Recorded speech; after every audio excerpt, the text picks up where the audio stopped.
Hi everyone, it's Sybil Starr here with your monthly astrology update on the new moon. I'm going to be having more updates coming soon, but uh, for now it's still just going to be the once a month new moon report. And because understanding that the new moon sets the energy for the whole lunar cycle, which is around 28 and a half, 29 days. And so it plants a seed. So this energy is prevalent for the whole month, even though things move and things change. This is still the seed that was sown. So to begin with, at this new moon, there are lots of planets in Libra. There's 4: the Sun, the Moon, Venus, and Mercury. The Sun and the Moon are at 5 degrees of Libra, and the new moon occurs on Saturday, September 28th at 11:27 a.m. Okay, so it's tomorrow morning. I'm recording this on Friday. And so this Libra new moon, what is it about? Libra is the sign of relationship. It is the sign in the zodiac where we meet the other. And so times of Libra are always about relationship. And in the northern hemisphere, at the fall equinox is when the sun is at 0 degrees of Libra, and there is equilibrium between day and night, but the night is growing. Or the dark is growing, put it that way. The dark is growing, the light and the dark is growing. We're heading into the darker time of the year. And so Libra is the sign that recognizes that we need other people, and we need to learn how to get along with other people, because in ancient times, people just couldn't survive without others through the dark time of the year. And so Libra times often come about to give us some teachings around relationship.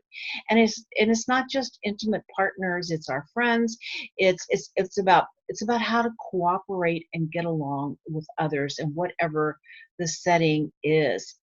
And so Libra is a sign that has a lot of empathy. Bill Clinton had a lot of Libra, and he used to say, or he said, I feel your pain. And that is true. Libras do that. Libra does feel what others feel, because a big part of the teaching is learning about others. Its polar opposite is Aries, which is about the self. And so what are some of the components of having a healthy relationship?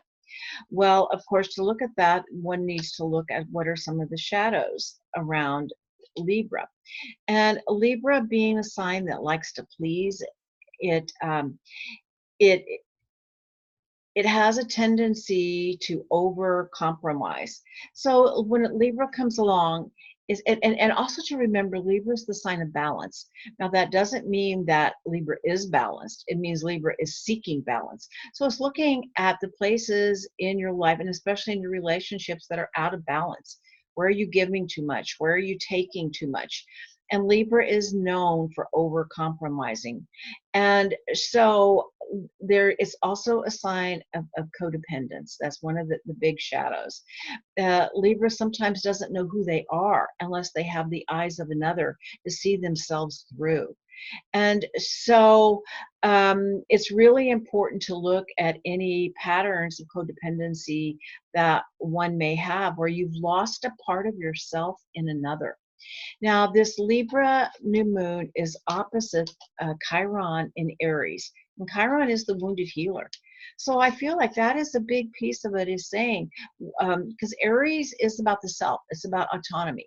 It's how to find your autonomous self within the context of relationship with others. So where might you have lost parts of yourself in others? Where are you doing too much or giving too much, and you've lost yourself? So it's about setting boundaries. It's about recognizing those places, like I said, where I want to just share just a little analogy of something that I went through recently that really helped me, and it may help you.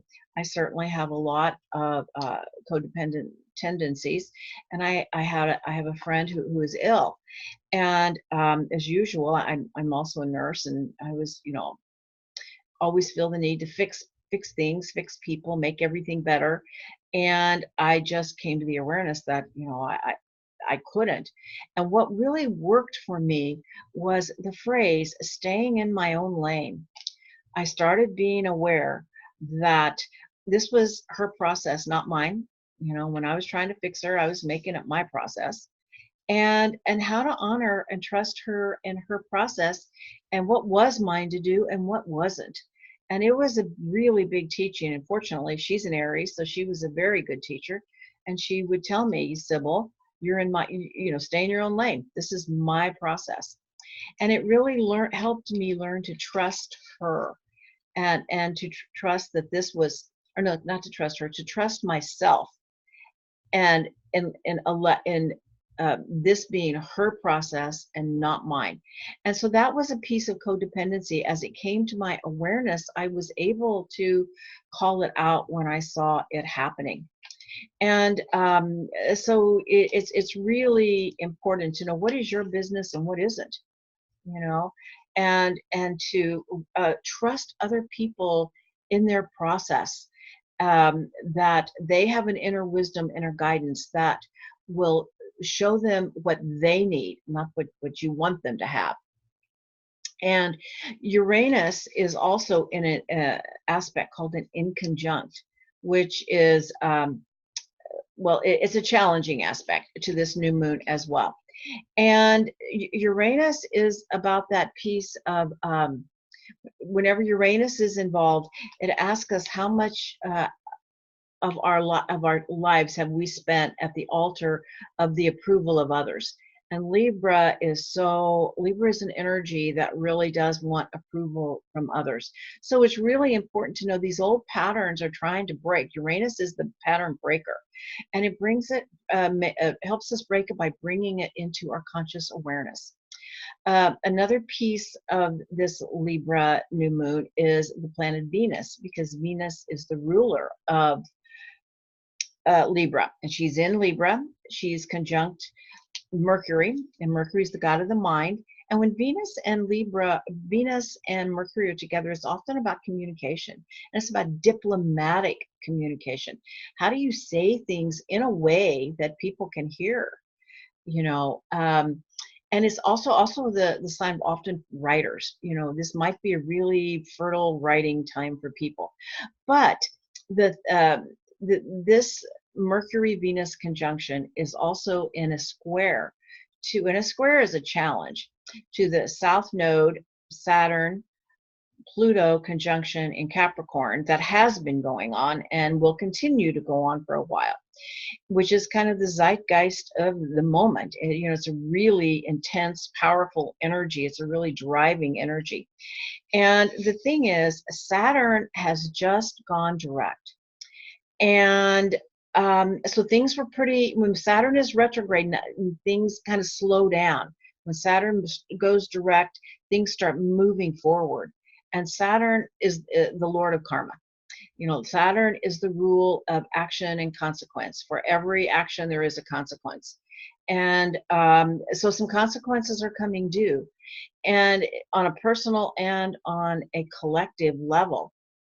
And Pluto, first off, the South Node, is the past.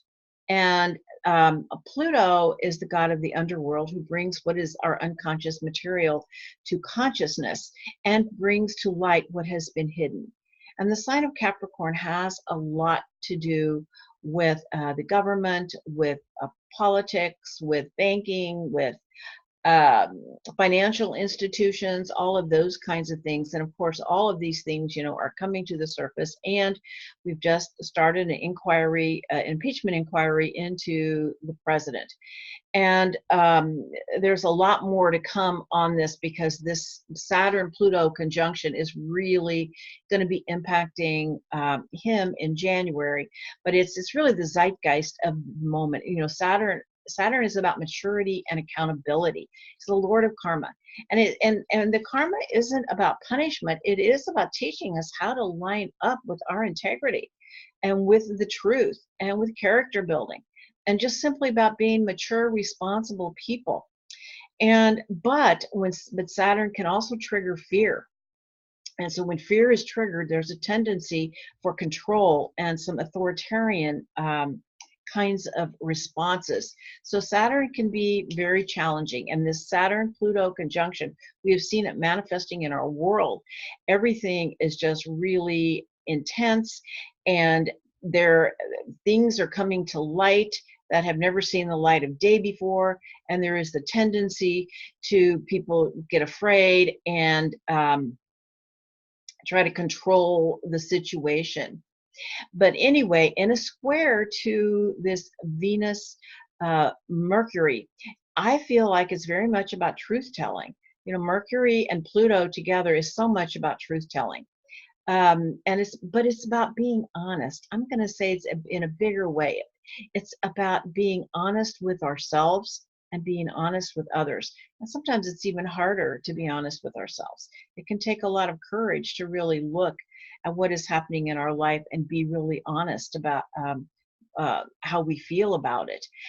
But it also shows us the way forward if we have the courage to look at that, the truth and especially in our relationships. It's kind of a reassessment, reevaluation of the relationships in our lives, and maybe something important needs to be said, and there may be fear of consequences, and there could be consequences, but the consequences are often something that needs to change, that there's just fear around that change.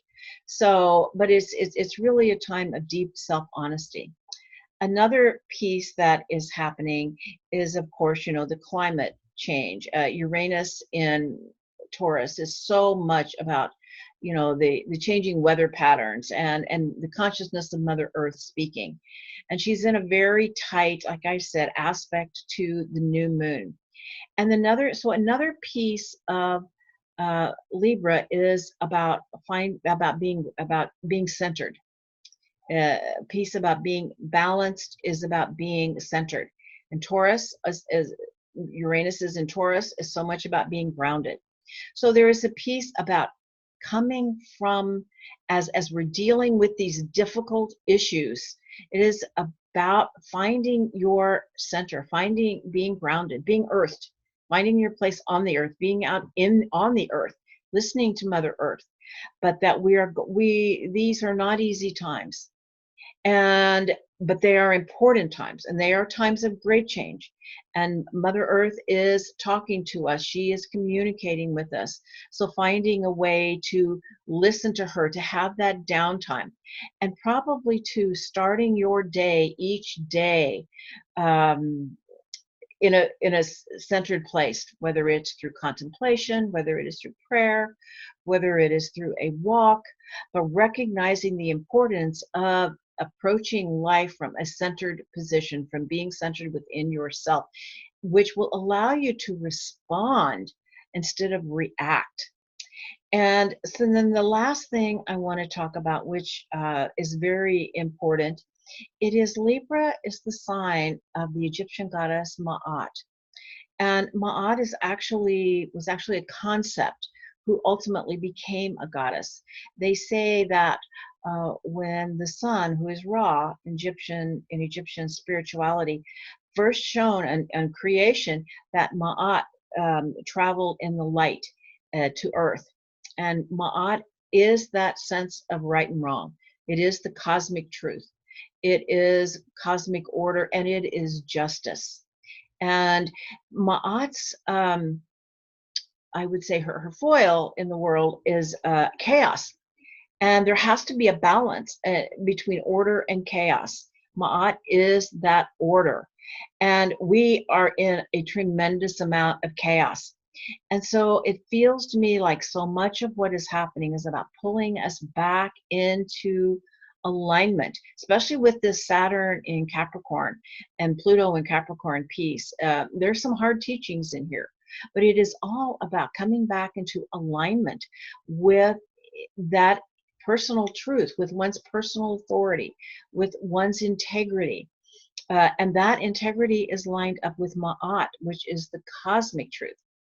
Now, in and talking about justice, I mean, this is a really big piece. This is one of the big imbalances is, environmental injustice, racial injustice, economic injustice, gender injustice. I mean, there's so much injustice. The scales are so out of balance in every way, and and of course, bringing the earth back into balance, or bringing our behavior back into balance with the earth is not so much about bringing the earth back into balance. It's bringing ourselves back into balance with Mother Earth. And so in Egyptian spirituality, once again, when a person died, their heart was weighed on the scales of truth, and the feather of Ma'at, which was the feather of truth, was weighed against the person's heart, and that person's heart could not weigh more than that feather of truth. And so it is in the heart that the truth resides, your personal truth as well as cosmic truth. And the thing is, our heart is what is aligned with Ma'at. Our heart knows the truth. The question is, are we listening to our heart? We often can get so far out there in the stories we create and what's happening in the world around us, that is that piece of being centered, is getting back into your heart. And because our heart is what knows the truth.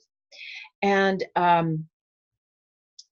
so taking that time to align yourself and drop down into your heart out of your mind each day.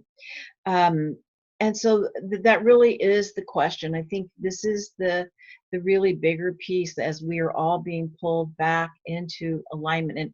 And a spiritual teacher of mine just told me a few days ago that I was working with. She said, well, your chain just got a little shorter. And I feel like that's true for everybody. Like it's like there's so much instant karma, and we need to pay attention to that. When we've stepped out of alignment with Saturn in Capricorn, moving forward with Pluto, there's instant karma for most of us. Where this is just not a time to step out of alignment with integrity. It is, and be in alignment with our heart. So I guess the final question is not only are you true to your heart? But is your heart true?